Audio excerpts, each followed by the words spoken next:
Hello everyone, मैं मिथुन सिंह स्वागत करता हूं आप सभी का। आशा करता हूं आप सभी बहुत अच्छे होंगे। बीपीएससी के लास्ट के जो 6 मंथ के करंट अफेयर्स हैं वो बहुत इंपॉर्टेंट है टीआरई के लिए।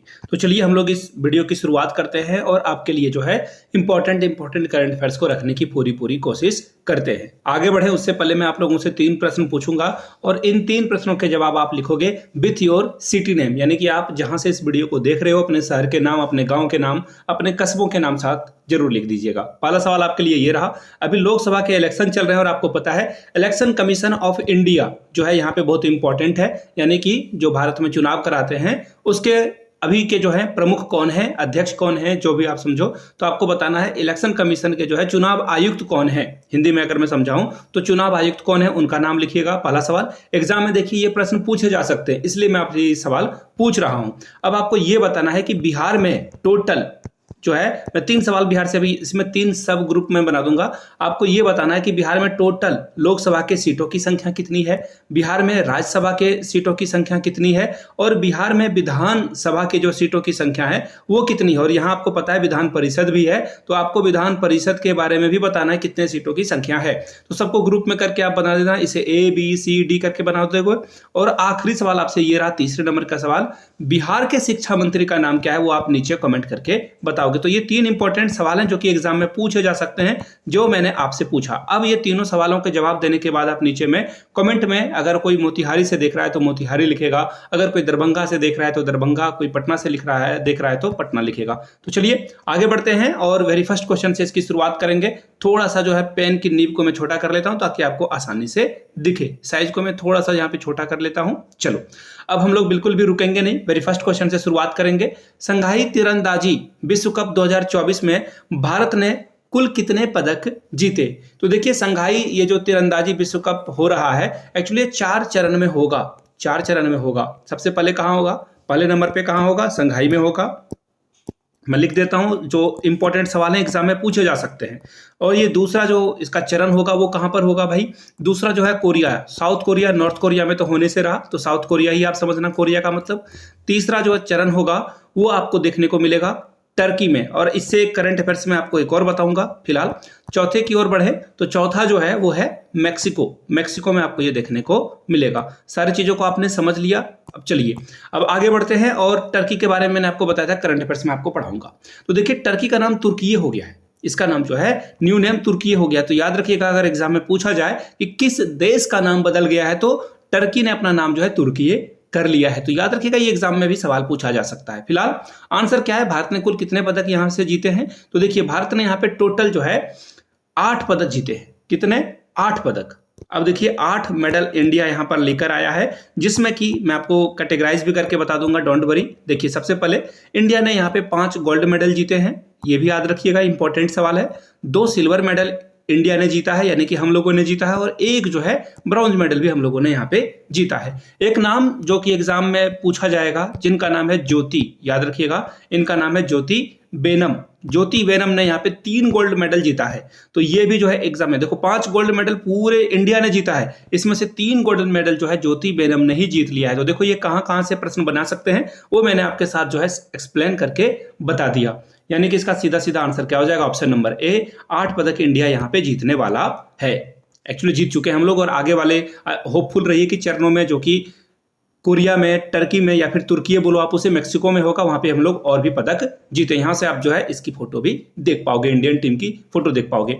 अगला सवाल देख लेते हैं। द विनर्स माइंडसेट, ये जो है क्रिकेटर की आत्मकथा है, उस क्रिकेटर की जो ऑटोबायोग्राफी है वो कौन, अभी जो रिसेंटली जिन्होंने लिखा है द विनर्स माइंडसेट, वो किन की है। तो देखिए ये जो आंसर होगा वो हो जाएगा शेन वाटसन। शेन वाटसन अभी रिसेंटली देखो आईपीएल भी चल रहा है, तो ये अलग अलग यूनिवर्सिटीज बच्चों से कनेक्ट कर रहे हैं और अपने क्रिकेटिंग स्टोरी को सुना भी रहे हैं। तो शेन वाटसन ने ये किताब लिखी है और इस दौरान इन्होंने जो है कहा कि आरसीबी को ये फाइनल में एक बार नहीं जिता पाए थे, तो इनका बहुत अफसोस है। मैं भी आरसीबी फैन हूं, फील कर सकता हूं। तो खैर शेन वाटसन ने जो है ये आत्मकथा लिखी है। कुछ और आत्मकथा के नाम आपको मैं बता देता हूं। The test of my life, ये जो बुक है ये किसके द्वारा लिखी गई है, ये लिखी गई है युवराज सिंह के द्वारा। The test of my life ये बुक लिखी है युवराज सिंह ने। याद रखिएगा किसने, युवराज सिंह के द्वारा ये बुक लिखी गई है। एक और है द ट्रुथ ये जो है सुरेश रैना के द्वारा लिखी गई बुक है। और प्लेइंग इट माई वे ये जो है सचिन तेंदुलकर की बुक है। कुछ इंपॉर्टेंट है जो मैंने आपके साथ साझा कर दी। प्लेइंग इट माई वे ये बुक जो है किसकी आत्मकथा है? सचिन तेंदुलकर की। सनी डेज ये जो है सुनील गावस्कर की जो है आपको ये बुक देखने को मिलेगी। सनी डेज मैंने आपको कुछ इंपॉर्टेंट किताबों का नाम बता दिया है। फिलहाल इसका जो आंसर होगा फिर से एक बार जान लीजिए, सेन वाटसन इसका करेक्ट आंसर हो जाएगा। आगे बढ़ेंगे उससे पहले बुक की तस्वीर भी आप देख लो। The winners mindset, Sean Watson की ये बुक है। और यहाँ पे जो है कुछ ब्रेटली, यहाँ से आप देखोगे रिकी पॉन्टिंग, ब्रेटली और फाफ डुप्लेसिस जिन्होंने इस बुक के बारे में जो है अपनी अपनी राय दी है। चलिए आगे बढ़ेंगे अगले सवाल की ओर।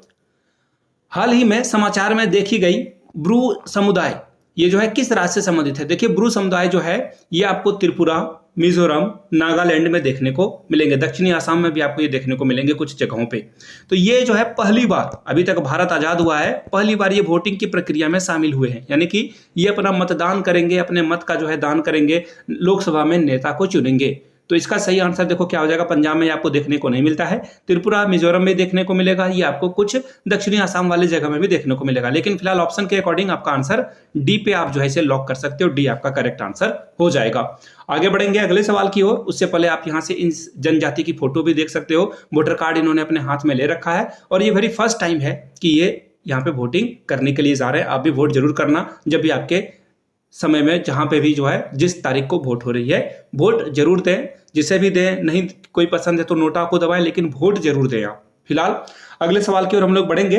निम्न में से किस भारतीय को गोल्डमैन पर्यावरण पुरस्कार 2023 से सम्मानित किया गया है? तो देखिए गोल्डमैन पर्यावरण पुरस्कार जो है, देखो यहां से एक क्वेश्चन बन सकता है, आपसे पूछ लिया जाएगा कि गोल्डमैन पुरस्कार जो है वो किस क्षेत्र से संबंधित है, तो आपको पर्यावरण बता देना है। अब यहाँ पे क्या पूछा गया है? उस व्यक्ति का नाम। तो देखिए आलोक शुक्ला जी को जो है ये पुरस्कार दिया गया है। अभी इन्होंने काम क्या किया है भाई? तो हंसदेव जंगल, ये जो जंगल है हंसदेव जंगल, माइनिंग वगैरह हो रही थी, इसको रोकने के लिए जो है हंसदेव जंगल को बचाने के लिए जो है इन्होंने बहुत काम किया है। अब देखिए एक और जीके इसमें है। हंसदेव जंगल को जो है छत्तीसगढ़ का जो है फेफड़ा कहा जाता है। फेफड़ा यानी कि लंग्स ऑफ छत्तीसगढ़ जो है हंसदेव जंगल को कहा जाता है। तो इसको बचाने के लिए जो है इन्होंने बहुत प्रयास किया आलोक शुक्ला जी ने, और इनके लिए जो है इनको गोल्डमैन पर्यावरण पुरस्कार 2023 से सम्मानित किया गया है। एक और नाम है जिसके बारे में आप हमेशा सुनते आए हो, मेघा पाटेकर। इनको भी ये पुरस्कार ये पहले ही मिल चुका है। मेघा पाटेकर जी को जो है ये पुरस्कार 1992 में मिल चुका है। 1992 में ये पुरस्कार मिल चुका है। अगर मैं बात करूं ये पुरस्कार की शुरुआत किस वर्ष हुई थी, तो देखिए इसकी शुरुआत 1989 में हुई थी। 1989 में इसकी शुरुआत हुई थी। सारे करंट अफेयर्स को मैंने जो भी एग्जाम में क्वेश्चन बन सकते थे आगे पीछे से मैंने आपको बता दिया है। यहां से आलोक शुक्ला जी की फोटो भी आप देख लो। फिलहाल अगले क्वेश्चन की ओर। बड़ा ही आसान सा सवाल है। किस भारतीय क्रिकेटर को आईसीसी मेंस टी20 वर्ल्ड कप का जो है ब्रांड एम्बेसडर बनाया गया है? देखिए टी20 यानी कि 20-20 ओवरों का जो वर्ल्ड कप कहां होने वाला है, क्वेश्चन देखिए सबसे पहला ये बनेगा। तो याद रखिएगा वेस्ट इंडीज में होगा ये, और दूसरा जो है वेस्ट इंडीज के अलावा, मैं शॉर्ट में लिख देता हूं जगह की कमी है, दूसरा जो है आपको ये देखने को कहां मिलेगा वेस्ट इंडीज के अलावा, तो ये यूएसए यानी कि अमेरिका में भी आपको ये देखने को मिलेगा। दो जगह पे जो है दोनों संयुक्त यानी कि कॉमन मिलकर जो है इसे क्या करेंगे, होस्ट करने वाले हैं। ये तो हो गई बड़ी आसान सा सवाल। अब देखो एक और नाम है जिसको ब्रांड एम्बेसडर बनाया गया है, जिसका नाम है उसैन बोल्ट। नाम सुना होगा आपने, 100 मीटर में सबसे तेज दौड़ने वाले इंसान है अभी हमारे धरती पे जो हैं। तो ये उसैन बोल्ट जी को जो है यहाँ पे ब्रांड एम्बेसडर बनाया गया है टी20 वर्ल्ड कप का। पहला बात। दूसरी बात, यहाँ पे युवराज सिंह जो इंडिया के क्रिकेटर हैं उनको भी जो है यहाँ पे इस टी20 का ब्रांड एम्बेसडर बनाया गया है। तो दोनों मिलकर यहाँ पे जो है टी20 को अलग अलग जगह पे क्या करेंगे, प्रमोट करेंगे। तो युवराज सिंह और उसैन बोल्ट, आगे भी मैंने जो है उसैन बोल्ट को लेकर जो है इस क्वेश्चन को ऐड किया है, आप देखोगे रिवाइज आपका हो जाएगा। फिलहाल नेक्स्ट क्वेश्चन की ओर हम लोग बढ़ेंगे। किस राज्य के कपड़ा शिल्प अजरक को जो है जीआई टैग दिया गया है? जीआई टैग पहले क्या है ये समझ लीजिए। जीआई टैग का मतलब देखो होता है ज्योग्राफिकल आइडेंटिटी, यानी कि किसी एक ही क्षेत्र में कोई काम होता है तो उसे जीआई टैग मिलता है। सबसे पहला जीआई टैग जो है किसे मिला है, तो याद रखना है आपको, दार्जिलिंग के चाय को। दार्जिलिंग की चाय जो है बहुत अच्छी क्वालिटी की होती है, प्रीमियम क्वालिटी की होती है। तो दार्जिलिंग के चाय को जो है, दार्जिलिंग टी को जो है सबसे पहले जीआई टैग भारत में मिला हुआ है। फिलहाल ये जो अजरक है ये कहां पर मिलने वाला है, तो देखिए ये आपको देखने को मिलेगा गुजरात के कच्छ में। कच्छ में जो है वहां पे ये आपको अजरक मिलेगा। अब देखिए अजरक है क्या, एक्चुअली ये जो देखो फल सब्जियां हैं, चूने हैं, जो नेचुरल कलर है ना उससे जो है इसे बनाया जाता है ये साड़ियां वगैरह, और ये बहुत पॉपुलर है। राजस्थान के बाड़मेर में भी बनाया जाता है, लेकिन पाकिस्तान के सिंध प्रांत में भी बनाया जाता है, लेकिन सबसे ज्यादा जो है आपको कहाँ देखने को मिलेगा, इसकी शुरुआत कहाँ हुई, तो गुजरात। सी ऑप्शन आपको करेक्ट करना है। फोटो भी आप देख लीजिए, यहाँ पे देखो बिल्कुल नेचुरल तरीके से जो है साड़ी को तैयार किया जा रहा है, और ये बहुत पॉपुलर है। कहाँ पे तैयार किया जाता है, गुजरात में, राजस्थान में, पाकिस्तान के सिंध प्रांत में, लेकिन जीआई टैग गुजरात को मिला हुआ है। आगे बढ़ते हैं अगले सवाल की ओर। लता दीनानाथ मंगेशकर पुरस्कार 2024 से किसे सम्मानित किया जाएगा, तो नाम है इनका अमिताभ बच्चन। सी इसका क्या है, करेक्ट आंसर है। लेकिन कुछ और चीजें मैं आपके साथ साझा करना चाहता हूं लता दीनानाथ मंगेशकर पुरस्कार के बारे में। सबसे पहले जो है इस पुरस्कार को किसे दिया गया, दो व्यक्ति हैं जो कि ये पुरस्कार पा चुके हैं। उनका नाम देखिए क्या है, सबसे पहले नरेंद्र मोदी जी को यह पुरस्कार मिल चुका है। इसके बाद जो है आशा भोसले जी जो कि सिंगर हैं और लता मंगेशकर की बहन भी थी, इनको यह पुरस्कार मिल चुका है। तीसरे नंबर पे जो है अमिताभ बच्चन जी हैं, इनको यह पुरस्कार मिला है। तो तीन व्यक्ति मैंने बता दिया जो जिनको जो है अभी तक ये पुरस्कार मिला हुआ है। 2022 से इसकी शुरुआत हुई है, 2022, 2023 और 2024 में अमिताभ बच्चन को अब ये पुरस्कार मिल रहा है। आगे बढ़ेंगे, अमिताभ बच्चन की फोटो भी देख लो, ऑब्वियसली आप सब लोग इनको पहचानते हो, जानते हो, केबीसी में तो ये घर घर पहुंचे हुए हैं। अगला सवाल देखिए, बहुत ही इंपॉर्टेंट सवाल है। एनएसजी यानी कि नेशनल सिक्योरिटी गार्ड, जो इस नाम को नहीं जानते हैं तो मैं आपको बता दूं, आतंकवाद, अगर कोई किडनैपिंग वगैरह हो जाती है तो उसको, उन लोगों को बचाने के लिए, आतंकवादियों को मारने के लिए जो है एनएसजी का गठन किया गया है। और एनएसजी का जो है हेड कमांडर जो है, या फिर आप महानिदेशक बोलो, या फिर आप जो है डायरेक्टर जनरल बोलो, किसे चुना गया है, नलिन प्रभात जी को चुना गया है। बी आपका आंसर करेक्ट होगा। पहले आप इनकी तस्वीर भी देख लो और याद रखिएगा एनएसजी को ब्लैक कैट भी कहा जाता है, एक और नाम है इनका, इसे जो है ब्लैक कैट से भी जो है बुलाया जाता है। ब्लैक कैट से भी इसे जो इसका उपनाम है, कॉमन नेम है ब्लैक कैट। यहाँ से जो है जो जनरल गवर्नर बनाए गए हैं, जनरल चुना गया है इनको, यहाँ से आप इनकी तस्वीर देख सकते हो। जनरल गवर्नर तो नहीं बनाया गया है। अगला सवाल देखिए, चर्चा में रही राजस्थान की सिंदेसर खुर्द खदान जो है किस खनिज से संबंधित है, यानी कि राजस्थान की जो सिंदेसर खदान है यहाँ से क्या निकलने वाली है, तो यहाँ से देखिए चांदी निकलने वाली है। चांदी से याद आया, किस देश में सबसे ज्यादा जो है चांदी निकलता है, तो देखिए उस देश का नाम है मैक्सिको। मैक्सिको ड्रग्स के लिए बहुत कुख्यात जगह है, और मैक्सिको में जो है ड्रग्स वगैरह को लेकर जो है, और यहाँ पे इलीगल जो माइग्रेशन है दूसरे देश में, अमेरिका में जाने वाले लोग यहाँ से बहुत ज्यादा है। तो चांदी सबसे ज्यादा कहाँ आपको देखने को मिलेगा, मैक्सिको में। और वेदांता कंपनी है, वेदांता कंपनी का नाम आपने सुना होगा, उसी की एक सब्सिडरी कंपनी है Hindustan zinc limited, Hindustan zinc limited, यही यहाँ पे जो है चांदी का काम करने वाली है। सारी बातें मैंने बता दी आपको कि कहाँ कहाँ से क्या क्या होने वाला है, और यहाँ से आप जो है सिंदेसर खुर्द माइन की तस्वीर देख सकते हो। अगला सवाल देखते हैं, चर्चा में रहा ईरान निम्न में से देश के किस के साथ सीमा स्पर्श नहीं करता। सबसे पहले आप मैप ही देख लो, मैप से सब सवाल है, और ईरान अभी बहुत पॉपुलर है दो वजह से। पहली बात तो इनके राष्ट्रपति की मृत्यु हो चुकी है, हेलीकॉप्टर क्रैश हो गया, जिसमें कि राष्ट्रपति के साथ साथ यहाँ इस देश के जो है फाइनेंस मिनिस्टर भी थे, दोनों जो है इस दुर्घटना में मारे गए, उन शहीद हो गए, जैसा भी आप समझो।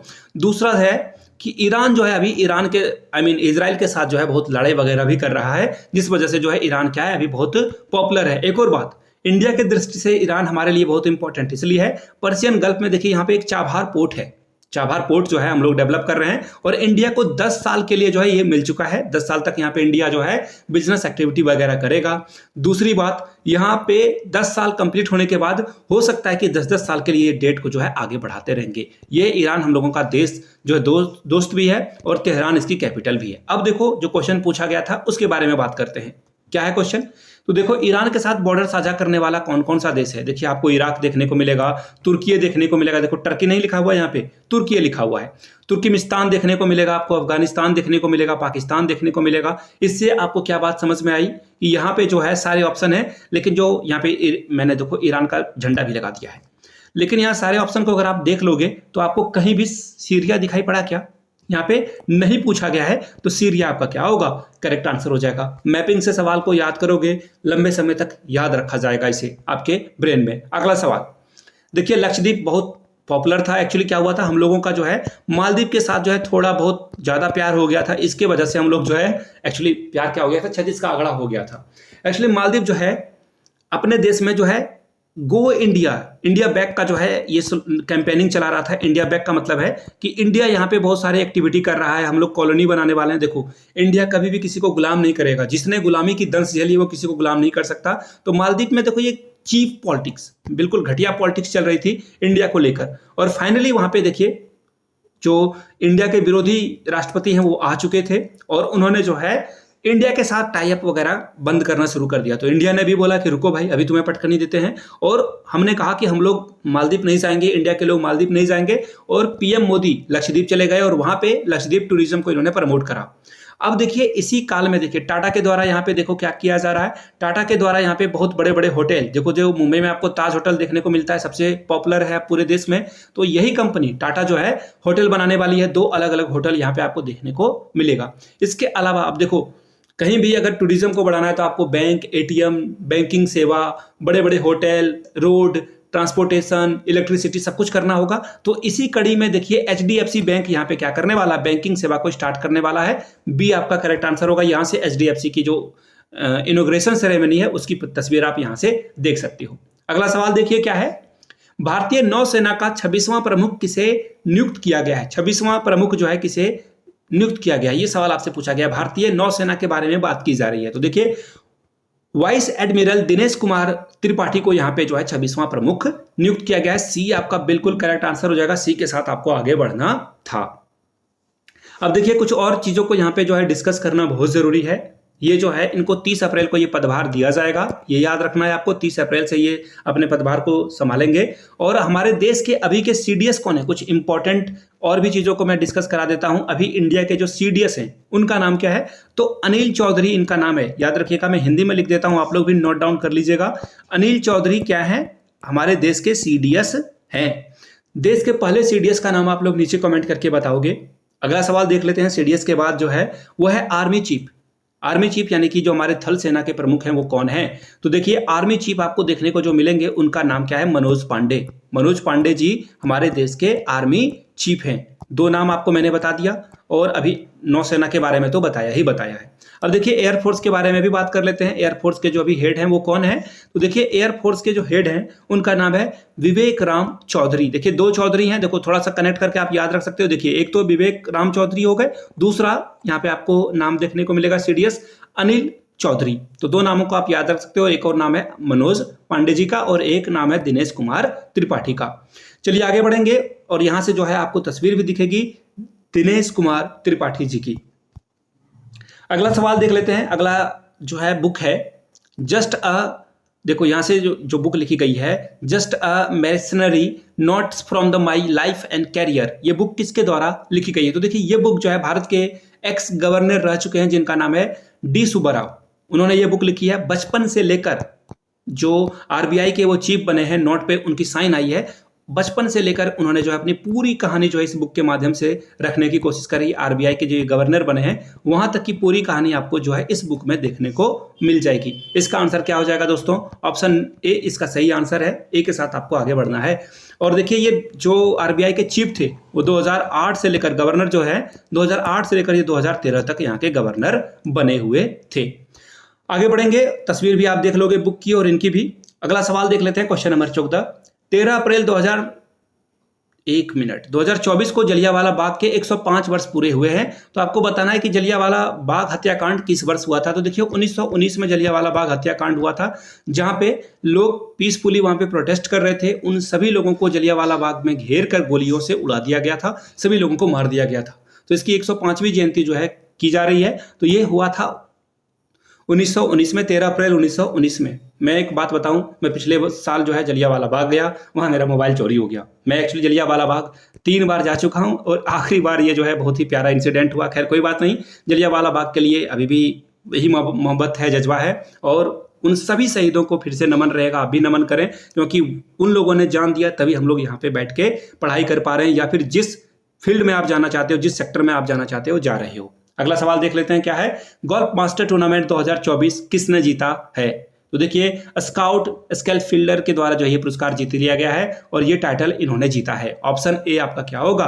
बिल्कुल सही आंसर हो जाएगा। ऑप्शन ए के साथ आपको जाना है, आगे बढ़ना है। दूसरी बात, एक नाम और याद रखना है, भारतीय मूल के हैं, अमेरिका में रहते हैं ये, भारतीय मूल के व्यक्ति हैं जिनका नाम क्या है? इनका नाम आपको देखने को मिलेगा अक्षय भाटिया। ये जो है अभी हाल में इन्होंने रिटायरमेंट ले लिया है, तो ये भी इंपॉर्टेंट है। अक्षय भाटिया का नाम भी आपको याद रखना है। किससे? गोल्फ की बात आ रही थी, इसलिए मैंने अक्षय भाटिया का भी नाम का जिक्र कर दिया। थोड़ा सा और इसे थोड़ा सा जो है 1 मिनट में पेन को थोड़ा और साइज छोटा कर लेता हूं ताकि आपको चीजों को अच्छे से दिखा पाऊं। अगला सवाल देखते हैं क्या है। एशियन रेसलिंग चैंपियनशिप 2024 में भारत ने कुल कितने पदक जीते? एशियन रेसलिंग चैंपियनशिप में भारत ने कुल कितने पदक जीते? तो देखिए टोटल 9 पदक जीता हम लोगों ने, और अभी संघाई जो तीरंदाजी प्रतियोगिता थी वहां पे 8 मेडल हम लोगों ने जीता था। देखिए दोनों को मिक्स मत कर देना। और जो एशियन रेसलिंग है हम लोग 9 पदक जीते, और अभी जो पोजीशन हम लोगों की थी वो 9वें नंबर पे भी पोजीशन भी रही थी। दोनों को याद करने के लिए जो है आप रिलेशन बना सकते हो। 9वें नंबर पे रहे थे भी हम लोग और 9 मेडल हम लोगों ने जीता भी था। डी आपका क्या होगा? करेक्ट आंसर हो जाएगा। क्लियर है यहां तक? चलिए आगे बढ़ेंगे अगले सवाल की ओर। चर्चा में रहा बेपी कोलंबो मिशन 2 अंतरिक्ष एजेंसी की जो है संयुक्त परियोजना है, यानी कि दोनों जो का ज्वाइंट प्रोजेक्ट है। आपको बताना है कि वो 2 एजेंसी का नाम क्या है। तो जैसे आपको कोलंबो दिख रहा होगा तो आप श्रीलंका अगर ढूंढ रहे हो तो कहीं नहीं मिलेगा आपको, ऑप्शन में देखने को ही नहीं मिलेगा। एक्चुअली ये मिशन जो है यूरोपियन संघ के द्वारा भेजे गए, यूरोपियन संघ का जो अपना स्पेस स्टेशन है उसके द्वारा ये लॉन्च किया गया है, और जाक्सा जो कि जापान का है, दोनों मिलकर ये काम करने वाली है। ऑप्शन ए आपका क्या होगा? करेक्ट आंसर हो जाएगा। तो ए के साथ आपको आगे बढ़ना था। याद रखिएगा 2 अंतरिक्ष जो है ये मरकरी पे जो है मिशन करने के लिए जाएंगे। यहां से आप इसकी तस्वीर भी देख सकते हो। अगला सवाल है knife meditation after the attempted murder नामक बुक किसने लिखी? तो देखिए सलमान रुश्दी जिन्होंने द मिडनाइट चिल्ड्रन बुक लिखी, उसके बाद उनको जो है बुकर प्राइज से सम्मानित किया गया है। सलमान रुश्दी के द्वारा ही ये बुक लिखी गई है। देखिए एक्चुअली इन पर जो है लंदन में एक बार चाकू से अटैक किया गया है। जो एक्सट्रीमिस्ट इस्लाम को फॉलो करते हैं उन्होंने जो है सलमान रुश्दी को जो है चाकू से वार किया था। उसी इंसिडेंट पे इन्होंने एक बुक लिख दी है जिसका नाम है knife meditation after an attempted murder, यानी कि इनको जो है मारने की कोशिश की गई। एस का क्या होगा? सही जवाब होगा। कोमा में भी चले गए थे ये, बहुत दिनों तक हॉस्पिटल में भी रहे थे। यहां से आप इनकी तस्वीर भी देख पाओगे। अगला सवाल, किस वुमेन्स क्रिकेटर को Wisden leading cricketers of the year 2024 चुना गया है? वुमेन्स की बात करें तो नेट स्काइबर ब्रंट को ये चुना गया है, ये ऑस्ट्रेलिया से है। और अगर मैं मेल क्रिकेटर की बात करूं तो देखिए मेल क्रिकेटर में आपको कौन दिखेंगे?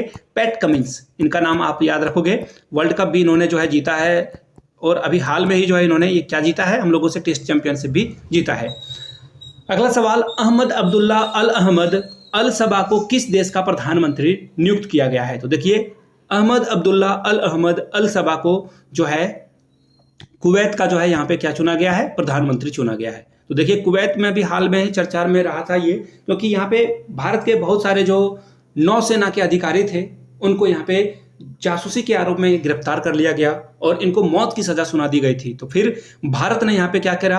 भारत ने जो है कुवैत के साथ बातचीत करी, क्योंकि हम लोग कुवैत से बहुत सारा तेल खरीदते हैं। तो फिर भारत कूटनीतिक यानी कि डिप्लोमेटिक कदम उठाता है और फिर सभी लोगों को इंडिया में वापस बुला लिया जाता है। फिलहाल आगे बढ़ेंगे। कुवैत में वर्ल्ड कप भी हुआ था, आपको याद होना चाहिए, फीफा वर्ल्ड कप भी हुआ था। Sky tracks world airport award में जो है किस एयरपोर्ट को वर्ल्ड का सबसे बेस्ट एयरपोर्ट का अवार्ड मिला है? तो देखिए इंडिया की अगर मैं पहले बात कर लेता हूं ताकि आप याद रखोगे, पूरे 100 में भारत की जो है 5 एयरपोर्ट शामिल हुई थी, जिसमें कि 36वें नंबर पे और इंडिया में number 1 ranking Indira Gandhi airport को मिला था। 36वें नंबर पे ये रही थी। 100 में आप हम लोगों से पहले 35 अलग अलग हैं, जिसमें कि 2 को आपको यही बता दूंगा। हमाद इंटरनेशनल एयरपोर्ट दोहा में जो है वो नंबर 1 पे रहा था। नंबर 2 पे कौन रहा था? तो देखिए चांगी हवाई अड्डा जो है नंबर 2 पे रहा था।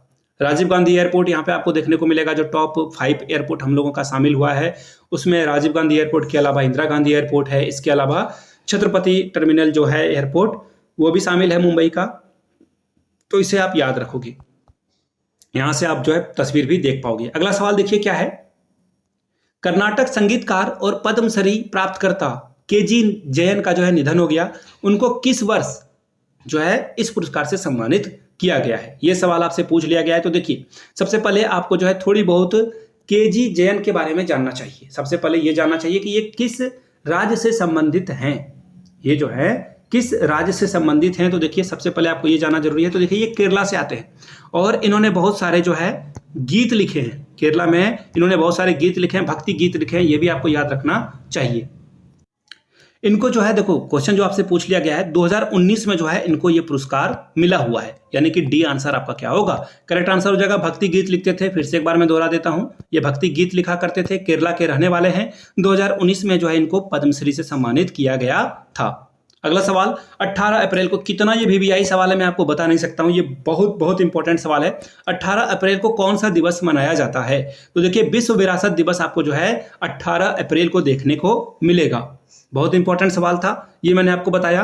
अब देखिए एग्जाम में ना ट्विस्ट करके पूछा जाने लगा है। थीम इसकी क्या थी ये याद रखिएगा। तो इसकी थीम देखिए दोस्तों क्या था, डिस्कवर एंड एक्सपीरियंस डाइवर्सिटी। इसका कहने का मतलब क्या है, देखिए सबसे पहले मैं आपको लिख देता हूं। डिस्कवर का मतलब होता है ढूंढना, जो पहले से है आप अलग अलग जगहों को एक्सप्लोर करते हो। डिस्कवर एंड एक्सपीरियंस, ऑब्वियस सी बात है, एक्सपीरियंस का मतलब होता है आप वहां पे जाओगे। एक्सपीरियंस एंड डाइवर्सिटी का मतलब क्या है, देखो आप जाओगे बिहार में अलग खाना मिलेगा, झारखंड में कुछ अलग खाना है, इसके अलावा महाराष्ट्र में जाओगे तो वहाँ साउथ इंडिया में अलग अलग जगह पे अलग अलग डिश है। तो डिस्कवर करने का, डाइवर्सिटी का मतलब हुआ अलग अलग कला संगीति के लोग, संस्कृति के लोग रहते हैं हमारे देश में। तो आंसर फिलहाल क्या है, विश्व विरासत दिवस इसका सही आंसर हो जाएगा। वर्ल्ड हेरिटेज डे जो है हम लोग कब सेलिब्रेट करते हैं, 18 अप्रैल को।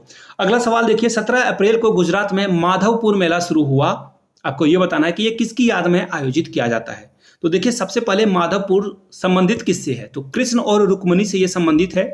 भगवान कृष्ण और रुक्मणी की शादी माधवपुर में ही हुई थी, जिस वजह से जो है ये संबंधित है भगवान कृष्ण और रुक्मणी से। यहाँ पे इनका ब्याह हुआ था, विवाह हुआ था, इसलिए ये संबंधित है। सी इसका सही जवाब हो जाएगा।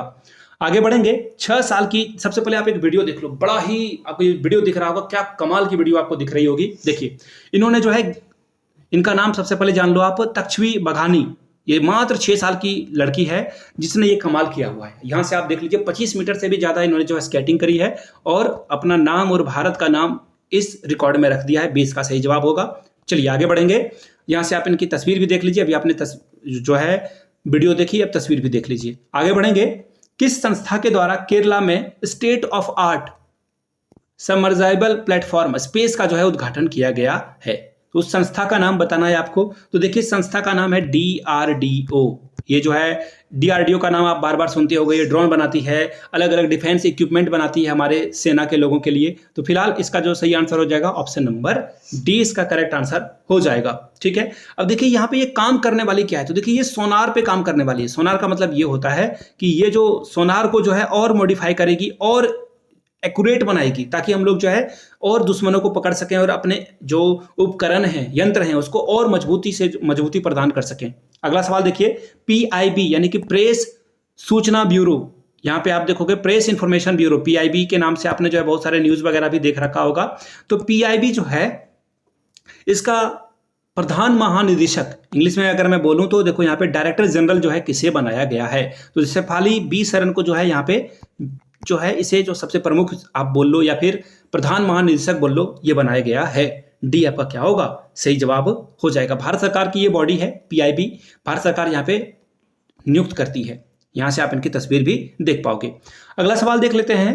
खिलाड़ी अर्जुन एरिगैसी किस खेल से संबंधित हैं? तो देखिए खिलाड़ी अर्जुन एरिगैसी जो है ये किस खेल से संबंधित है, तो चेस से संबंधित है। याद रखिएगा विश्वनाथ आनंद को ये पीछे कर चुके हैं, तो ये बहुत बड़ी बात है। विश्वनाथ आनंद को ये पीछे कर चुके हैं, तो ये सवाल एग्जाम में हो सकता है कि आपका बन जाए। विश्वनाथ आनंद बहुत बड़ी पर्सनालिटी हैं, बचपन से आपने इनका नाम सुना होगा और अभी भी इनका नाम आप सुन रहे हो, दैट मीन्स बहुत बड़ी हस्ती है ये। तो विश्वनाथ आनंद के जैसे बड़े पर्सनालिटी को पीछे करके आगे आने वाले व्यक्ति का नाम ऑब्वियसली एग्जाम में पूछा जाएगा। तो फिलहाल इसका आंसर क्या हो जाएगा, चेस इसका सही जवाब है।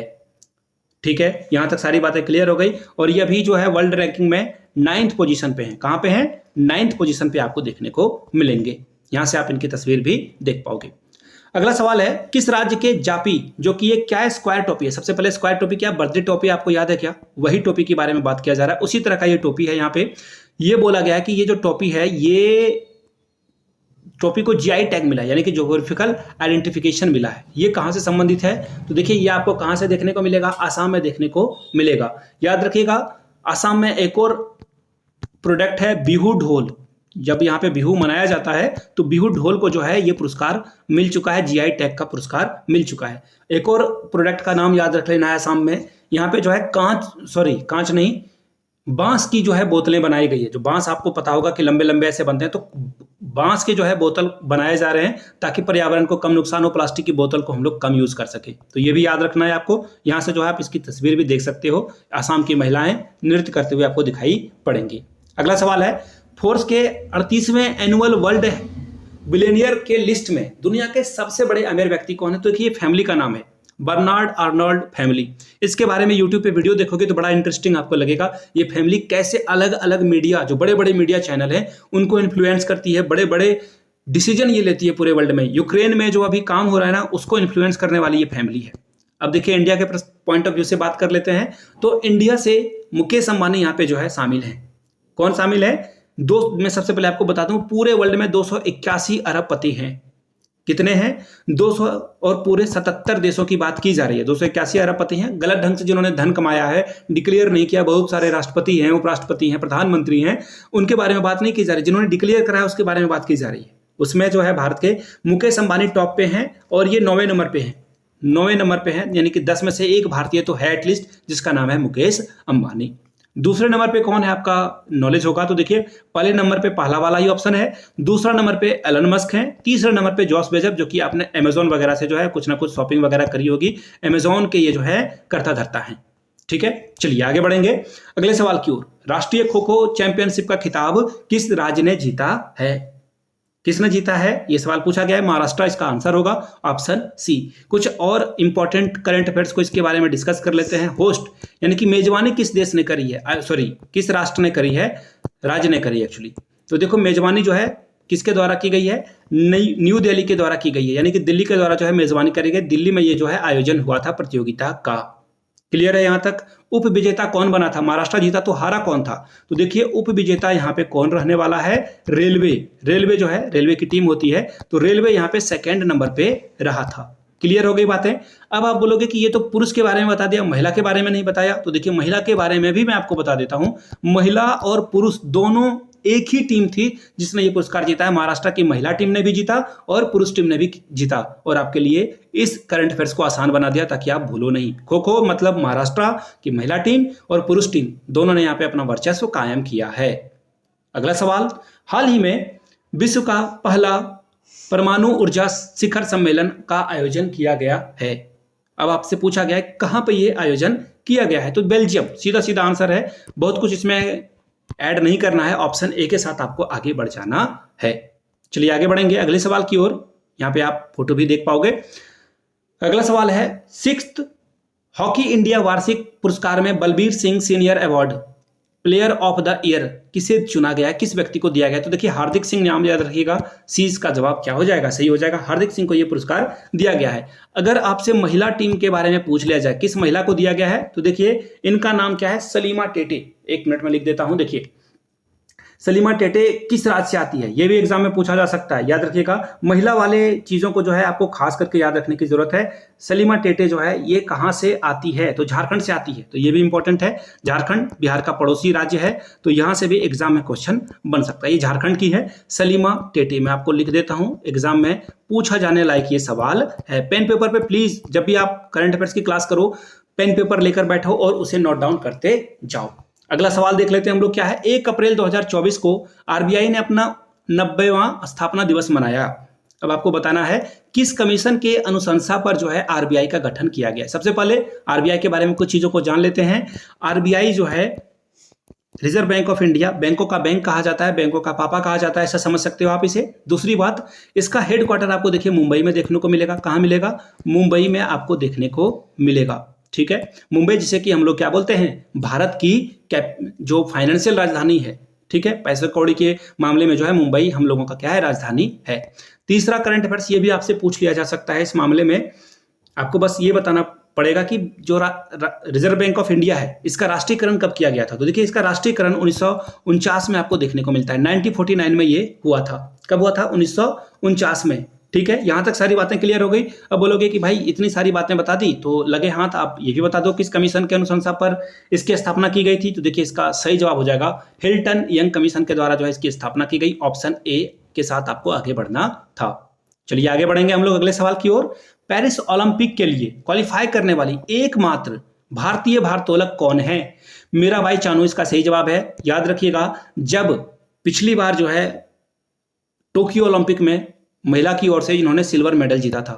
और इस बार के ओलंपिक में ये शामिल होने वाली है, कहाँ के लिए? पेरिस में जो ओलंपिक होने वाला है वहां पे ये शामिल होगी। ऑप्शन ए आपका करेक्ट आंसर है, मीराबाई चानू जी था राइट आंसर। चलिए आगे बढ़ेंगे और याद रखिएगा ये जो है मणिपुर से संबंधित हैं, तो ये भी सवाल एग्जाम में पूछा जा सकता है। इनकी तस्वीर भी आप यहाँ से देख सकते हो। और मुझे अभी भी याद है जब ये टोक्यो से जीत कर आई थी तो इन्होंने कहा था कि मुझे जो है क्रेविंग हो रही है। किसकी क्रेविंग हो रही है? यानी कि क्रेविंग का मतलब होता है कि जब आप किसी चीज़ को खाने के लिए बेताब हो उठते हो, तो इन्होंने कहा कि मैं पिज्ज़ा खाऊंगा, बहुत दिनों से मैंने पिज्ज़ा नहीं खाया है। तो पिज्ज़ा वाली कंपनियों ने कहा कि हम लोग आपको साल 2 साल 5 साल तक जो है, सॉरी एक्चुअली लाइफ टाइम तक आपको जो है फ्री में पिज्ज़ा देगी। एक्चुअली कंपनी अपना प्रचार करना चाहती थी। खैर जो भी हो, आगे बढ़ेंगे।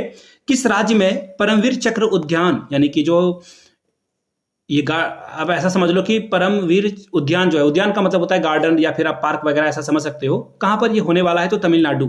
वहाँ के जो राज्यपाल हैं उनके द्वारा जो है इसका उद्घाटन किया गया था। सी इसका क्या होगा? सही जवाब हो जाएगा रवि, उनका नाम है। अब्देल फतह अल सीसी कौन सी बार मिस्र के राष्ट्रपति बनेंगे? तो देखिए ये जो राष्ट्रपति हैं 2014 से, जब से मोदी जी हमारे देश में बने प्रधानमंत्री, उसी समय मिस्र के राष्ट्रपति बने हुए हैं ये भी। और इनका ये तीसरा टर्म है। और याद रखिएगा भारत में भी जो है अभी तीसरा टर्म का इलेक्शन हो रहा है। हो सकता है कि मोदी जी फिर से रिपीट कर जाएं, हो सकता है कि वो फिर से रिपीट ना करें।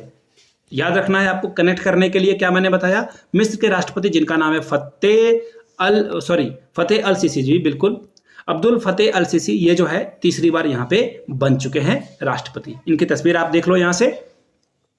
अगला सवाल देखिए क्या है। 8 अप्रैल को पूर्व प्रधानमंत्री मनमोहन सिंह राज्यसभा से रिटायर हो गए हैं। आपको बताना है कि उनकी कौन सी बुक जो है उनकी आत्मकथा है।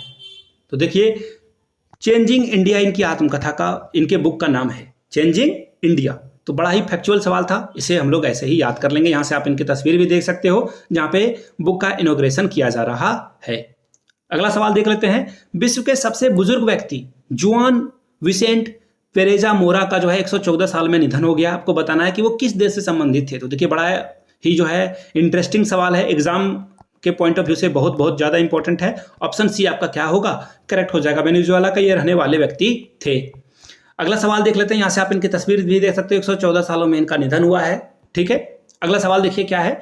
वैज्ञानिकों ने किस ग्रह नहीं होगा, ये ग्रह होगा, किस ग्रह के चंद्रमा कैलिस्टोल पर ओजोन यानी कि O3, ओजोन का जो फॉर्मूला है वो O3 है, के परमाणु खोजे हैं। ये कहां पर इन्होंने परमाणु खोजा है? तो जुपिटर पे खोजा, यानी कि बृहस्पति पर ये जो है खोजा है। याद रखिएगा ओजोन O3 जो है आपको कहां मिलता है देखने को? समताप मंडल में देखने को मिलता है। समताप मंडल पे आपको देखने को मिल जाता है। ठीक है, O3 क्या होता है? बहुत ही हल्का गैस होता है, लेकिन हमारे पर्यावरण के लिए, हमारे स्किन के लिए जो है ये बहुत अच्छा नहीं है, फ्रेंडली नहीं है। ओजोन लेयर हम लोगों को O3 से बचाती भी है। ठीक है, चलिए आगे बढ़ेंगे। भारतीय निर्वाचन आयोग ने लोकसभा 2024 के लिए किसे यूथ आइकन घोषित किया है? तो देखिए आयुष्मान खुराना इनका नाम है। आयुष्मान खुराना को इसलिए यहाँ पे जो है यूथ आइकन बनाया गया ताकि युवा जो है, युवा वर्ग जो है ज़्यादा से ज़्यादा वोट करे, इलेक्शन में पार्टिसिपेट करे, अपने मतदान का जो अधिकार है उनका, उसका प्रयोग करें लोग। यहाँ से आप आयुष्मान खुराना की तस्वीर भी देख लिए। 1 अप्रैल को किस राज्य का स्थापना दिवस मनाया जाता है? तो देखिए इस राज्य का नाम क्या है? उड़ीसा इसका नाम है। सी के साथ आप आगे बढ़ोगे। एक सवाल पूछ लो आपको, अगर बुरा ना लगे तो। आपको ये बताना है बिहार का स्थापना दिवस कब मनाया जाता है? नीचे कमेंट करके आप बताओगे बिहार स्थापना दिवस कब मनाया जाता है। ठीक है, नीचे कमेंट करके आप लोग बताइएगा। यहां से जो है आप देख सकते हो उत्कल दिवस के नाम से भी माना जाता है इसे। अगला सवाल देखिए, चर्चित अस्दोद बंदरगाह किस देश में आपको देखने को मिलेगा? तो देखिए इस बंदरगाह का नाम जो है आपको कहां देखने को मिलेगा? इजराइल में देखने को मिलेगा। देखिए जब इजराइल जो है हमास पे अटैक कर रहा था, हमास देखिए कौन है? ये कोई देश नहीं है, याद रखिएगा। हमास एक आतंकवादी संगठन है जो कि इजराइल के द्वारा ही बनाया गया था। अब देखो बोलते हैं ना कि आप सांप पालोगे तो पड़ोसी को नहीं काटेगा, आपको भी काटेगा। तो हमास जो है अब इजराइल को डंक मार रहा है। इजराइल जो है हमास को खत्म करना चाहता है। तो इसी बीच जो है वहाँ पे बहुत अफरा तफरी मच गई, लोग वहाँ से निकलना चाहते थे। देखो कहीं पे वार हो जाए तो वहाँ पे कोई रहना चाहेगा? लड़ाई होगी, वहाँ पे आपको भी खतरा है कि अगर 2 लोग मिल लात घुसा लगा रहे हैं एक दूसरे को, एक लात घुसा आपको भी लग सकता है। तो आप वहाँ से क्या करना चाहते हो? हटना चाहते हो, अलग होना चाहते हो। तो देखिए ये बंदरगाह देखिए कहाँ है? इजराइल में है। और हम लोगों ने, याद रखिएगा एग्जाम में ये सवाल पूछा जा सकता है, ऑपरेशन अजय लॉन्च किया था और इसके द्वारा जो भी इजराइल में भारतीय व्यक्ति थे उनको वहां से निकालने का पूरा पूरा प्रोग्राम बनाया था। आंसर क्या होगा? बी आपका करेक्ट आंसर हो जाएगा। आगे बढ़ेंगे अगले सवाल की ओर। अगला यहां से जो है आप इस पोर्ट की जो है तस्वीर भी देख सकते हो। अगला सवाल देखिए क्या है। खबरों में मुस्क बुदची किस्म, ये जो है किस किस्म का या कौन से या ये चीज है, आपको ये बताना है। ये गेहूं है, केसर है, चावल है, लेवेंडर है। ये चर्चा में रहा था, इसको जीआई टैग मिला हुआ है। ये एक चावल है। सबसे पहले आप इसकी तस्वीर देख लो और यहां से आप इसकी तस्वीर देखोगे, ये आपको मूंग जो आप जो खाते हो ना 5 रुपए में मूंग दाल, वैसा लग रहा होगा, लेकिन ये क्या है? चावल है। ये क्या है? चावल है। तो ये इंपॉर्टेंट है, एग्जाम में ये आ सकता है आपका, तो मैंने इसको भी शामिल कर लिया है। ये चावल है, स्पेशल स्मेल इसकी होती है, यानी कि ये अलग ढंग से जो है खुशबू देता है। एग्जाम में ये पूछा जा सकता है। अब ये कहाँ का पार्ट है, कहाँ पर ये आपको देखने को मिलेगा? तो देखिए कश्मीर हिमालय आप जाओगे ना, वहां पे आपको ये देखने को मिलेगा। कहाँ देखने को मिलेगा? कश्मीर हिमालय में ये आपको देखने को मिलता है। अगला सवाल देखते हैं। Rukmini Devi Arundale arts revitalist and institution builder नामक पुस्तक जो है प्रकाशित हुई है। आपको बताना है कि ये किस अरुणि देवी जो है किस नृत्य से संबंधित थी। तो देखिए भरतनाट्यम। भरतनाट्यम कहाँ पे होता है? तमिलनाडु में होता है। वहाँ की ये नृत्यांगना है जो कि बहुत ही फेमस है, प्रचलित है। और वी आर देविका के द्वारा ये बुक लिखी गई है। ये भी याद रखिएगा, वी आर देविका के द्वारा ये जो है बुक लिखी गई है। ये भी सवाल एग्जाम में पूछा जा सकता है। वी आर देविका के द्वारा ये बुक लिखी गई है। तमिलनाडु में ये डांस फॉर्म को प्रैक्टिस किया जाता है। तस्वीर आप यहाँ से देख पाओगे। अगला सवाल है। विश्व बैंक के अनुसार 2024 में भारत की अर्थव्यवस्था कितने प्रतिशत की दर से बढ़ने का अनुमान लगाया गया है? 7.5% के दर से जो है भारत की अर्थव्यवस्था बढ़ेगी। 7.5 इसका क्या होगा? सही जवाब हो जाएगा ऑप्शन बी आपका करेक्ट आंसर हो जाएगा। अगला सवाल देखिए। The idea of democracy book किसके द्वारा लिखी गई है? देखिए इंपॉर्टेंट है, रिसेंट में लिखी गई बुक है। तो सैम पित्रोदा। देखिए एक बात बोलते हैं ना कि किसी को हारना होता है ना तो खुद की गलतियों से हार जाता है। कांग्रेस को पिछले 2019 के इलेक्शन में हराने वाला व्यक्ति यही था। उटपटांग उल जुलूल बयान देने में ये मशहूर है व्यक्ति। अमेरिका में रहते हैं। इनका नाम है सत्यनारायण पित्रोदा। लेकिन जब ये अमेरिका गए तो लोगों को सत्यनारायण बोलने में बड़ा डिफिकल्टी होता था, तो उनका नाम जो है सैम रख दिया गया वहां पे। सैम पित्रोदा 2019 में जो है कांग्रेस को हराने का काम किया था। और 2023 में अगर आप इलेक्शन को सीरियसली देख रहे हो तो आपको पता होगा, इन्होंने कह दिया कि हेरिडिटी टेस्ट जो है टैक्स लाएंगे। हेरिडिटी टैक्स का मतलब ये हो गया कि आपके पिताजी से आपके पास अगर कोई प्रॉपर्टी है, कुछ पैसा है, वो ट्रांसफर होगा तो उस पर 40-50% टैक्स लगाया जाता है। सोचो, ये इंडिया में लाने की बात कर रहे थे। उड़ता हुआ तीर लेना इसे ही कहा जाता है। फिलहाल आंसर क्या हो जाएगा? Option number A, Sam Pitroda is the right answer. आगे बढ़ेंगे अगले सवाल की ओर। किस देश के खिलाड़ी मैया बाउचर को मार्च माह का ICC female players of the month चुना गया है? किस माह की बात की जा रही है? मार्च माह की बात की जा रही है। आंसर क्या हो जाएगा? इंग्लैंड की क्रिकेटर है। सबसे पहले आप इनकी तस्वीर देख लो यहां से, मैया बाउचर। अब पुरुष वाली टीम से भी सवाल पूछा जा सकता है कि पुरुष टीम ने जो है जीता है, उनका नाम क्या है? तो देखिए श्रीलंका के ये प्लेयर है, एसएल में लिखूंगा, श्रीलंका आप समझना।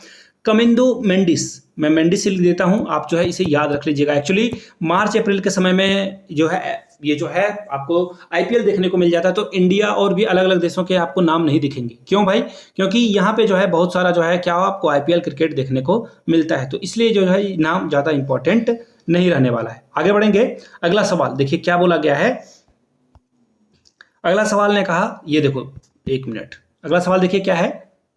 वेट मिनट, थोड़ा सा इशू आ गया, वेट। हाँ, अब ये फाइनल हो चुका है।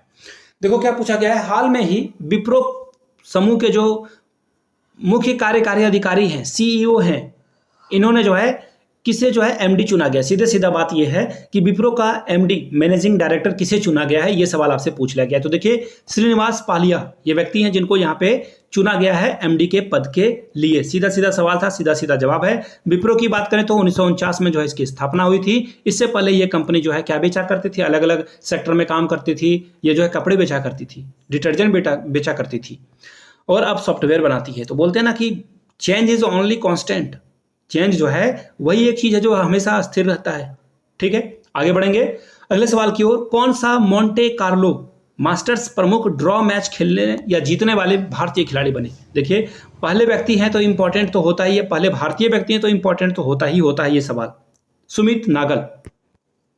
अब सुमित नागल खेलते क्या है? तो टेनिस खिलाड़ी हैं, ये याद रखिएगा। एग्जाम में हो सकता है कि आपसे ये पूछ दिया जाए कि सुमित नागल जो है ये पूरा स्टेटमेंट ही आपको बता दिया जाए, पूरा क्वेश्चन ही आपको बता दिया जाए, पूछ लिया जाएगा कि कौन से खेल से ये संबंधित हैं, तो टेनिस आपको नाम बता देना है। यहाँ से आप इनकी तस्वीर भी देख लीजिए। अगला सवाल देखिए क्या पूछा गया है। 7 अप्रैल को, देखिए 7 अप्रैल को विश्व स्वास्थ्य दिवस मनाया जाता है।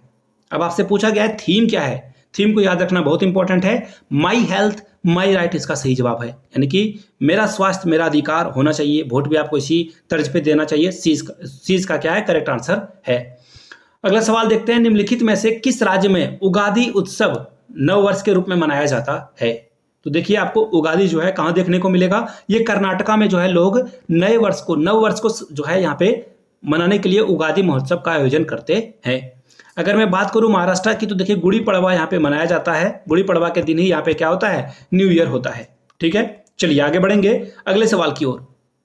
चर्चा में रहा बोकारो स्टील प्लांट किस देश के सहयोग से स्थापना इसकी जो है की गई थी। सीधा सीधा बात है, किसके सहयोग से स्थापना की गई थी। तो देखिए उस समय का सोवियत संघ यूनियन और अभी के समय का ये रसिया है। अभी के समय का ये क्या है, रसिया है। उस समय जो है सोवियत संघ अलग अलग देशों में टूट गया और अभी जो है फिलहाल वो रसिया है। और सोवियत संघ ने हम लोगों की मदद करी और बोकारो में स्टील प्लांट लगाया, जो कि कहाँ पर है, झारखंड में है। याद रखिएगा ये झारखंड में, और झारखंड में याद रखिएगा ये बोकारो जो शहर है, यहाँ पे जब कोविड हुआ था, कोविड की जो वेव आई थी, उस समय अलग अलग देश के कोनों में यहाँ से ऑक्सीजन सिलेंडर भी हम लोगों ने भेजा था। तो इंपॉर्टेंट है, ये याद रखिएगा इसे। अगला सवाल देख लेते हैं, बोकारो स्टील प्लांट की तस्वीर आप देख लो। अगला सवाल देखिए क्या है, निम्नलिखित में से 16वें वित्त आयोग का सदस्य कौन नहीं है। देखो ये इंपॉर्टेंट है। सबसे पहले देखिए मनोज पांडा, इनको सदस्य बनाया गया है। किसके स्थान पर, निरंजन राजा अध्यक्ष के जगह पर बनाया गया, यानी कि ये सभी व्यक्ति अब यहाँ पे अध्यक्ष, यहाँ पे सदस्य हैं, लेकिन ये व्यक्ति को अब इनका कार्यकाल पूरा हो चुका है, तो ये नहीं है। नहीं वाला सवाल पूछा गया है, सी आपका क्या होगा, करेक्ट आंसर हो जाएगा। अगला सवाल देखिए क्या है, केरल विश्वविद्यालय के शोधकर्ताओं ने किस राज्य में 5200 साल पुरानी हड़प्पा बस्ती की खोज की है। इस जगह का नाम बताने, तो देखिए गुजरात खोजा है केरल विश्वविद्यालय के लोगों ने। कहां पर खोजा है, गुजरात में खोजा है। तो गुजरात इसका क्या होगा, सही जवाब हो जाएगा। देखिए यहाँ पे क्या मिली है, जानवरों के हड्डी मिले हुए हैं आपको, जानवरों की हड्डी मिली है, पहली बात। दूसरी बात, यहाँ पे चीनी मिट्टी के बर्तन भी मिले हैं, ये भी इंपॉर्टेंट है, मैंने आपको बता दिया, लिख लो आप, चीनी मिट्टी के बर्तन भी यहीं से देखने को मिला है। अगला सवाल, विश्व डोपिंग निरोधक एजेंसी के द्वारा जो रिपोर्ट जारी की गई है, सबसे ज्यादा डोपिंग सैंपल जो पॉजिटिव हुआ है, पॉजिटिव जो हुआ है वो कहाँ हुआ है। तो देखिए भारत, बहुत शर्म की बात है कि हमारे यहाँ से ये हुआ है। एक्चुअली जो प्रतिबंधित दवाई है, कफ सिरप है, उसे आप ले नहीं सकते हो। तो ये आंसर क्या हो जाएगा, भारत। और भारत की अगर मैं बात करूं तो टोटल 125 सैंपल जो है यहाँ पे पॉजिटिव पाए गए हैं। दूसरे नंबर पे कौन है भाई, दूसरे नंबर पे रसिया है, और तीसरे नंबर पे कौन है, अमेरिका है। यहाँ के जो है डोपिंग टेस्ट सबसे ज्यादा पॉजिटिव पाए गए हैं। अगला सवाल देख लेते हैं, निम्नलिखित में से किसे स्लोवाकिया का राष्ट्रपति चुना गया है। तो देखिए स्लोवाकिया का जो प्रेसिडेंट चुना गया उनका नाम है पीसे, और पीसे देखो एक ही ऑप्शन आपको दिखेगा, पीटर पेलेग्रिनी, इन्हीं को यहाँ पे जो है प्रेसिडेंट चुना गया है। सीज का क्या होगा, सही जवाब हो जाएगा। आगे बढ़ेंगे अगले सवाल की ओर। उससे पहले स्लोवाकिया के प्रेसिडेंट की जो पीटर पेलेग्रिनी हैं, इनकी फोटो भी आप देख लो। अगला सवाल देखते हैं क्या है, हर साल किस दिन को विश्व पार्किंसन दिवस के रूप में मनाया जाता है। तो देखिए ये न्यूरोलॉजिस्ट थे, इन्हीं के नाम से जो है ये पार्किंसंस दिवस मनाया जाता है। अब आपसे पूछ लिया गया है किस डेट को, तो देखिए 11 अप्रैल को ये मनाया जाता है। डी इसका क्या होगा, सही जवाब होगा। आगे बढ़ेंगे अगले सवाल की ओर। अगला सवाल देखिए क्या है, सरहुल त्योहार किस राज्य में मनाया जाता है। झारखंड में ये मनाया जाता है सरहुल। और याद रखिएगा सरहुल जो है झारखंड के अलग अलग जगहों पे आपको ये जो है मनाया जाता है, ये बहुत इंपॉर्टेंट है। नव वर्ष के आरंभ के रूप में, देखो अभी मैंने महाराष्ट्र में बताया गुड़ी पड़वा है, तो यहाँ पे जो है ये जो झारखंड है, यहाँ पे क्या मनाया जाता है, नववर्ष के रूप में इसे मनाया जाता है। प्रकृति की पूजा की जाती है, वृक्ष लगाने के काम यहाँ पे आपको देखने को मिलता है। आगे बढ़ेंगे अगले सवाल की ओर। महाराष्ट्र के किस जिले के सितार और तानपुरा को भौगोलिक संकेतक जीआई टैग मिला हुआ है। तो देखिए सितार और तानपुरा यानी कि ये क्या है, म्यूजिकल इंस्ट्रूमेंट है, यानी कि वाद्य यंत्र है जिसे आप बजाते हो। तो ये देखिए सांगली है, ये जो है सांगली है, जिसे जो है सांगली जिले के सितार और तानपुरा को जो है जीआई टैग मिला हुआ है। ए इसका सही जवाब हो जाएगा। यहां से आप तस्वीर भी देख पाओगे। अगला सवाल देखिए क्या है, सुप्रीम कोर्ट ने हाल में ही अपने फैसले में, देखो मैं आपको इसे समझा देता हूं। मौलिक अधिकार का मतलब होता है जैसे बोलने का अधिकार, आप कहीं भी जा सकते हो, किसी भी धर्म को मान सकते हो, तो इस तरह के अधिकार आपको दिए गए हैं। पढ़ाई का अधिकार है, आपको शिक्षा का अधिकार है, जिसमें कि आप अगर 18 साल तक हो आपको पढ़ने का अधिकार मिलता है। तो उसी चीज़ों को आगे बढ़ाते हुए जलवायु के खिलाफ भी, यानी कि लोगों को स्वच्छ हवा मिलना चाहिए, यह भी मौलिक अधिकार है, ये साथ सुप्रीम कोर्ट ने कहा था। अब आपसे पूछ लिया गया है किस अनुच्छेद का जिक्र करते हुए ये बात कही गई थी, तो देखिए आर्टिकल 21 का यूज करते हुए जो है इसके बारे में बात की गई थी। क्लियर है यहां तक सारी बातें? चलिए आगे बढ़ेंगे अगले सवाल की ओर। देखो अगला सवाल क्या है, जेपोरिजिया न्यूक्लियर प्लांट हाल में चर्चा में रहा है, किस देश में? तो देखिए ये यूक्रेन में है। ये कहां आपको देखने को मिलेगा? यूक्रेन में देखने को मिलेगा। यूक्रेन की जो कैपिटल है वो क्या है? कीव। कीव यहाँ की क्या है? राजधानी है। सवाल पूछा जा सकता है। देखिए ड्रोन अटैक इस पे हो गया था, इस पे जो है क्या हो गया था? ड्रोन अटैक जो है कर दिया गया था। ड्रोन अटैक, देखो ड्रोन अटैक जो शादी में आप देखते हो उसी तरह के ड्रोन होते हैं, खतरनाक ड्रोन होते हैं, उससे अटैक करके जो ये न्यूक्लियर प्लांट है इसको ध्वस्त किया गया है। तो ये इंपॉर्टेंट है, इसका क्या है? सही जवाब है। यूक्रेन में आपको देखने को मिलेगा, रसिया ने ये अटैक किया हुआ है। डेल वैली वन्य जीव अभ्यारण्य में खोजी गई नेपेटिस फिलियारा जो प्रजाति है वो किससे संबंधित है? तो देखिए ये तितली की एक प्रजाति है, याद रखिएगा। इसका क्या होगा? सही जवाब हो जाएगा। तितली की प्रजाति है, कहाँ मिला है? अरुणाचल प्रदेश में ये आपको मिला हुआ है, नोट कर लीजिएगा, एग्जाम में पूछा जा सकता है। यहां से आप तितली की तस्वीर भी देख पाओगे। अगला सवाल देखिए क्या है, चर्चा में रहा सुखना वन्य जीव अभ्यारण्य भारत के किस राज्य या फिर केंद्र शासित प्रदेश में स्थित है? तो देखिए इसका सही जवाब क्या हो जाएगा? ये आपको देखिए कहां देखने को मिलेगा? चंडीगढ़ में। कहां है ऑप्शन? ऑप्शन बी इसका सही जवाब हो जाएगा। चंडीगढ़ में आपको ये देखने को मिल जाता है। कहां पर? चंडीगढ़ में। अगर मैं इसकी सीमा की बात करूं तो देखिए यहाँ पे जो सुखना वन्य जीव अभ्यारण्य है ना, इसकी सीमा को, रेडियस को बढ़ा दिया गया है 1 से 2 किलोमीटर तक, और इसे सेंसिटिव जोन घोषित कर दिया गया है कि यहाँ पे जो है लोगों के प्रवेश को वर्जित रखा गया है ताकि यहाँ के जो जीव हैं वो सुरक्षित रह पाएं। कहाँ के ये जीव हैं? चंडीगढ़ के जीव हैं। 20 का सही जवाब हो जाएगा। आगे बढ़ेंगे। हरून ग्लोबल इंडेक्स 2024 के अकॉर्डिंग भारत का जो स्थान है वो यूनिकॉर्न के मामले में, देखिए यूनिकॉर्न किसे कहा जाता है? अगर आप 8300 करोड़ रुपए कमा लेते हो, आपकी कंपनी कमा लेती है, तो उसे जो है यूनिकॉर्न कहा जाता है। फिजिक्स वाला का नाम आपने सुना होगा, तो फिजिक्स वाला क्या है? एक यूनिकॉर्न कंपनी है। क्लियर है यहां तक सारी बातें? तो भारत में जो है अभी भारत जो है कितने स्थान पर है? तो देखिए भारत से पहले कौन कौन है? भारत से पहले यहाँ पर कौन कौन है? तो देखिए भारत से पहले आपको ऑब्वियस सी बात है अमेरिका आपको देखने को मिलेगा, चाइना देखने को मिलेगा, ठीक है ना। इंडिया जो है तीसरे नंबर पे है। सी इसका क्या होगा? करेक्ट आंसर हो जाएगा। आगे बढ़ेंगे। क्यूएस वर्ल्ड यूनिवर्सिटी रैंकिंग 2024 में भारत के कुल कितने यूनिवर्सिटी को शामिल किया गया है? तो देखिए टोटल जो है भारत के 69 यूनिवर्सिटी को यहाँ पे शामिल किया गया है। टोटल जो है सैंपल साइज इसका कितना था? 1159 यूनिवर्सिटी को शामिल किया गया था यहाँ पे। इसमें कि नंबर 1 पे कौन रहा है? तो आईआईटी बॉम्बे। आईआईटी बॉम्बे यहाँ पे नंबर 1 पे रहा था। याद रखिएगा मद्रास होता है अमूमन, लेकिन इस बार बॉम्बे जो है यहाँ पे नंबर 1 पे रहा है। ठीक है। विश्व पृथ्वी दिवस 2024 की थीम क्या रखी गई है? तो देखिए इसका सही जवाब हो जाएगा प्लानिट वर्सेस प्लास्टिक, यानी कि जो पृथ्वी है उसको खतरा किससे? प्लास्टिक से खतरा है। सी इसका सही जवाब हो जाएगा। पृथ्वी दिवस मनाया कब जाता है? तो 22 अप्रैल को यह मनाया जाता है। TRE 2.0 में, TRE 2.0 में यह सवाल ज्योग्राफी में पूछा गया था, जाकर देख सकते हो आप। बड़ा ही इंपॉर्टेंट सवाल है। चलिए आगे बढ़ेंगे। गुजरात में 4.7 करोड़ पुराने विश्व जो विशालकाय जीवाश्म मिले हैं। एक्चुअली जो सांप का जो बचा हुआ अवशेष मिला है, ये सांप जो है सबसे बड़ा है। ये सांप क्या है? सबसे बड़ा, और पूरे वर्ल्ड में सबसे बड़ा सांप ये है।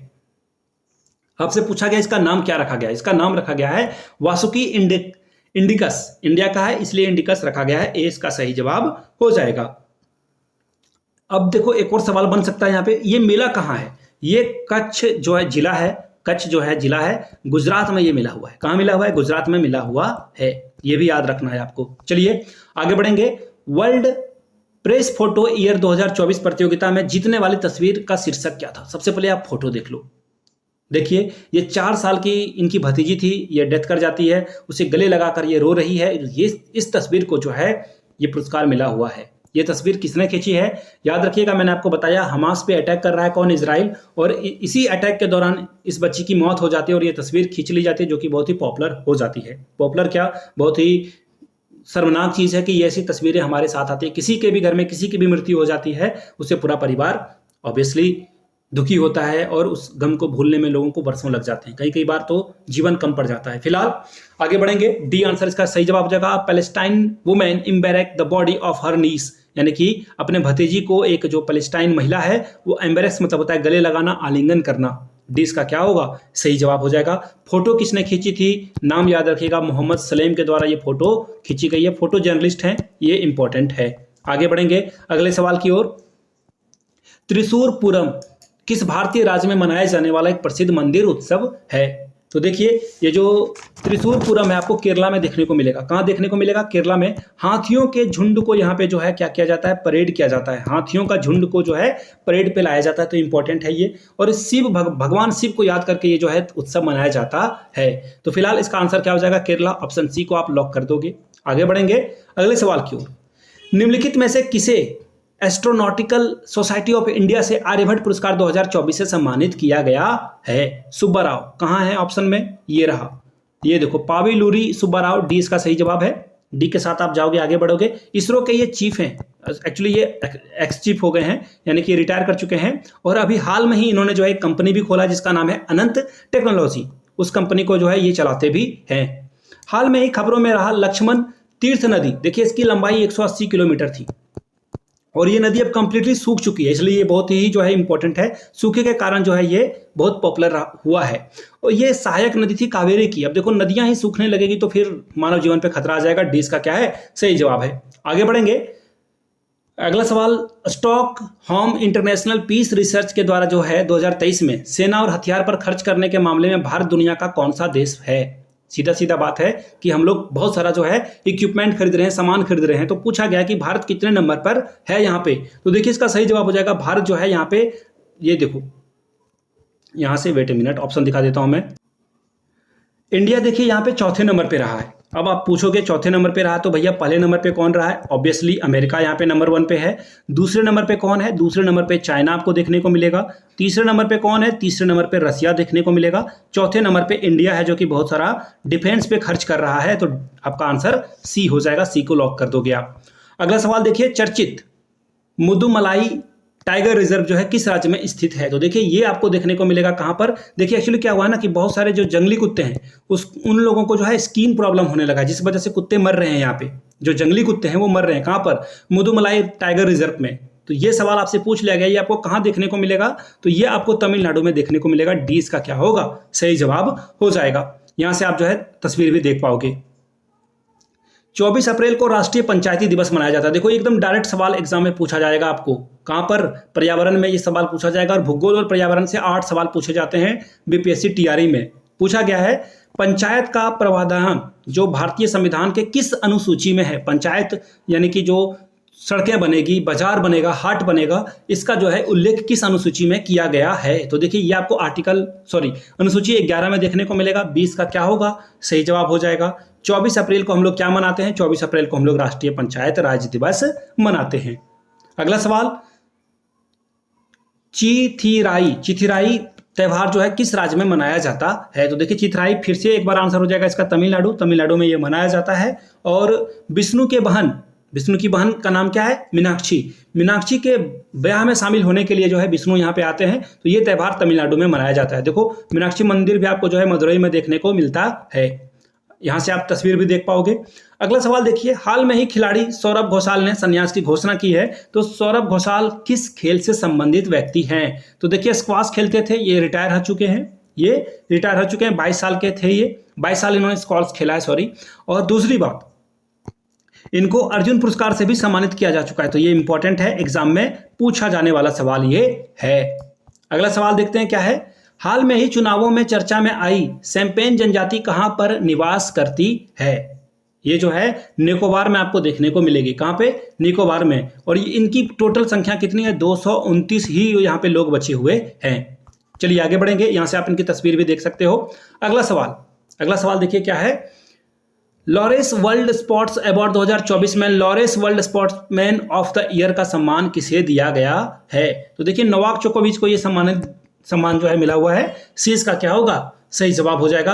और ये पुरस्कार इनको 5वीं बार मिला है। कितनी बार, 5वीं दफा ये पुरस्कार इनको मिल चुका है। और ये सर्बिया देश से संबंधित हैं। कौन, नोवाक जोकोविच।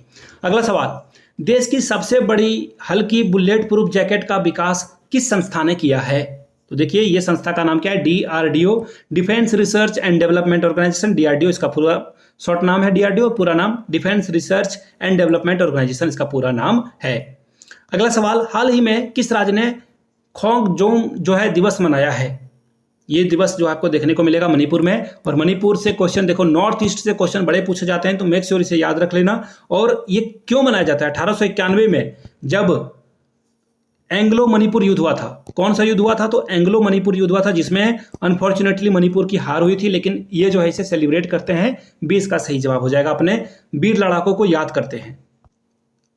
अगला सवाल देखिए क्या है, मैंने आपको बताया था ना, ये क्वेश्चन मैं बाद में रखा हुआ हूं। ICC men's T20 world cup का ब्रांड एम्बेसडर किसे बनाया गया है? तो देखिए उसेन बोल्ट को बनाया गया है, साथ में युवराज सिंह का भी नाम आपको याद रखना है, इनको भी जो है यहाँ पे ब्रांड एम्बेसडर बनाया गया है। 2 व्यक्तियों को बनाया गया है, तो इंपॉर्टेंट है, डी इसका सही जवाब हो जाएगा। अगला सवाल, हाल ही में सुधीर कक्कर का जो है निधन हो गया है, उससे उन्हें जो है किसका जनक कहा जाता है? तो देखिए इनको जो है फादर ऑफ फिजियोलॉजिस्ट कहा है भाई, फिजियो एनालिसिस, यानी कि ऑप्शन ए इसका सही जवाब हो जाएगा। देखिए इन्होंने अलग अलग बुक भी लिखी है, एक बुक का नाम आप नोट कर लीजिएगा, India love story, sorry India नहीं इंडियन, इन्होंने जो है इंडियन लव स्टोरी नामक बुक भी लिखी है, ये आप सबसे पहले याद रख लोगे, इंडियन लव स्टोरीज। दूसरी बुक जो इन्होंने लिखी है मीरा एंड महात्मा, मीरा और महात्मा, ये जो है बुक इन्होंने लिखी है, मीरा एंड महात्मा, याद रखिएगा, ये इंपॉर्टेंट सवाल है जो मैंने आपको बता दिया है। अगला सवाल देखिए क्या है, हेवनली आइलैंड्स ऑफ गोवा नामक पुस्तक किसने लिखी है? तो देखिए ये पुस्तक जो है श्रीधरन पिल्लई के द्वारा लिखी गई है, ऑप्शन ए इसका सही जवाब हो जाएगा। ठीक है, यहां से आप इसकी तस्वीर भी देख पाओगे, और ये गोवा के गवर्नर है। निम्न में से कौन सी भारतीय फिल्म 77 कांस फिल्म फेस्टिवल में जो है चुनी गई है? तो देखिए ये जो है sunflower were the first ones to know, ये जो है लिखी गई है। याद रखिएगा ये कहानी क्या है, एक बुजुर्ग महिला होती है जो है मुर्गी चोरी करने के आरोप में पकड़ी जाती है। फ्रांस में जो है इसका आयोजन हुआ है, ये जो कांस फिल्म फेस्टिवल है ये कहां पर हुआ है? फ्रांस में हुआ है, तो ऑप्शन ए इसका क्या होगा? सही जवाब हो जाएगा। चर्चा में रहा रवांडा बिल किस देश से संबंधित है? देखिए रवांडा बिल का मतलब ये हो गया कि जो यूके में जाते हैं, यूनाइटेड किंगडम में जाते हैं गलत तरीके से, उन सभी लोगों को डिपोर्ट कर दिया जाएगा। कहां पर? रवांडा में। अब रवांडा तो कोई ऐसा देश है नहीं कि फ्री में लोगों को रख ले, तो इसे सरकार पैसे देगी। कौन सरकार पैसे देगी? यूके देगी, ब्रिटेन इसका सही जवाब हो जाएगा। बी के साथ आपको आगे बढ़ना था। तो ये था करंट अफेयर्स दोस्तों। यहां तक वीडियो देखिए, आपने अच्छा लगा है तो एक बार प्लीज नीचे कमेंट करके जय हिंद लिखते हैं और आगे बढ़ते हैं।